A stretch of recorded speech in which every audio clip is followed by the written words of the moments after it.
നാട്ടിലെത്തി നമ്മൾ പിന്നെ ആദ്യം ചെയ്യേണ്ടത് എന്താണെന്ന് വെച്ച് കഴിഞ്ഞാൽ അമ്പലത്തിൽ പോവുക എന്നുള്ള ചടങ്ങാണ്. ചടങ്ങല്ല, അമ്പലത്തിൽ പോയിട്ടൊന്ന് മുഖം കാണിച്ചു കഴിഞ്ഞാൽ കിട്ടുന്നൊരു സമാധാനം ഉണ്ടല്ലോ. അപ്പോൾ അമ്പലത്തിൽ പോയിട്ട് പിന്നെ നമ്മൾ നേരെ പോയിട്ടുണ്ടായിരുന്നത് ഞാൻ ഒരു വർഷമായിട്ട് ആഗ്രഹിച്ചിരുന്ന സ്ഥലത്താണ്. അത് എത്ര തന്നെ ഞാൻ ഉണ്ടാക്കിയാലും ആ ഒരു ടേസ്റ്റ് വരുത്തുണ്ടായിരുന്നില്ല. അപ്പോൾ നമ്മൾ നേരെ പോയത് നമ്മൾ അടുത്ത സ്റ്റോപ്പ് എന്ന് പറയുന്നത് നമ്മൾ ബിരിയാണി കഴിക്കാൻ പോകണം. എവിടേക്കാണ് പോകുന്നത്? ഫസ്റ്റ് ബിരിയാണി കേട്ടോ, നാട്ടിൽ വന്നിട്ടുള്ള. അപ്പോൾ നമുക്ക് പോയിട്ട് ബിരിയാണി കഴിക്കാം. എനിക്ക് ഒരുപാട് ചിന്തിക്കേണ്ടിയൊന്നും വന്നിട്ടില്ല എവിടെയാണ് പോയി കഴിക്കേണ്ടത് എന്നുള്ളത്. ഓൾറെഡി ഞാൻ മൈൻഡിൽ ഫിക്സ് ചെയ്തിട്ടുണ്ടായിരുന്നു. ഞങ്ങളുടെ നാട്ടിൽ തന്നെയുള്ള ഒരു അടിപൊളി ബിരിയാണി കിട്ടുന്ന സ്ഥലം കഴിക്കാം ഗൈസ്.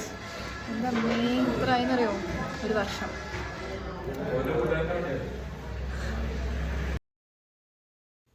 ഞങ്ങളുടെ വയനാട്ടുകാരുടെ ഒരു അണ്ടർ റേറ്റഡ് ഐറ്റം ആയിട്ടുള്ളതാണ് പൊരിച്ച ചിക്കൻ ബിരിയാണി എന്ന് വേണമെങ്കിൽ പറയാം. കാരണം ദം ബിരിയാണിയാണ് മോസ്റ്റ്ലി ഭയങ്കര ഫേമസ്. പക്ഷേ എനിക്കെപ്പോഴും എൻ്റെ ഫേവറേറ്റ് എന്ന് പറഞ്ഞാൽ ഞങ്ങളുടെ വയനാട്ടിൽ നമ്മൾ കൂടുതൽ ഉണ്ടാക്കുന്നത് പൊരിച്ച ചിക്കൻ ബിരിയാണിയാണ്. അപ്പോൾ എൻ്റെ ഫേവറേറ്റ് അതാണ്. അപ്പോൾ ഞാൻ അത് തന്നെയാണ് കേട്ടോ കഴിക്കാൻ പോയിട്ടുണ്ടായിരുന്നത്. And it was worth.